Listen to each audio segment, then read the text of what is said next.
एक दिन मैं एक स्कूल पार्टी से लौट रहा था। मेरे दोस्त भी मेरे साथ थे, लेकिन उस समय हम सब बस 20 साल के थे और हम नशे में थे, इसलिए हमें बिल्कुल भी पता नहीं था कि हमारा गाड़ी ड्राइवर हमें कहाँ ले जा रहा है।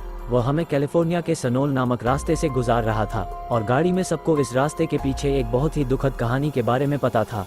हालांकि हमें इसकी परवाह नहीं थी, क्योंकि हम सभी नशे में थे और उस समय 3 बज रहे थे।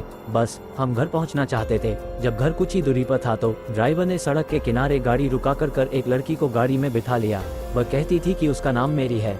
हम सबका दिल दुख गया जब हमने देखा कि उसका पहनावा दुल्हन की तरह था और उसने बताया कि उसके पति ने उसे शादी की रात छोड़ दिया। उसने कहा कि 3 घंटे से रात के कारण उसे घर जाने के लिए कोई साधन नहीं मिल रहा था।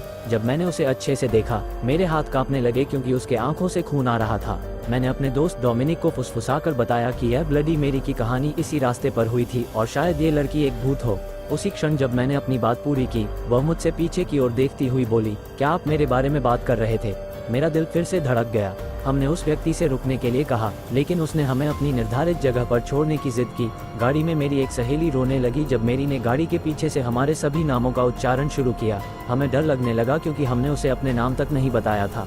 अब गाड़ी लगातार चल रही थी, लेकिन लगता था कि हम बहुत देर से गाड़ी में बैठे हैं। धीरे धीरे दिन बढ़ने लगा और हमें यह मालूम हुआ कि पीछे कोई नहीं था। वह रात की आत्मा थी जो वहाँ थी और अब सुबह हो गई थी। अगले सुबह जब मैं नहाने गया, मैंने उस घटना के बारे में सोचा। जब मैं आईने में देखा, मेरे गर्दन पर एक खून का निशान था।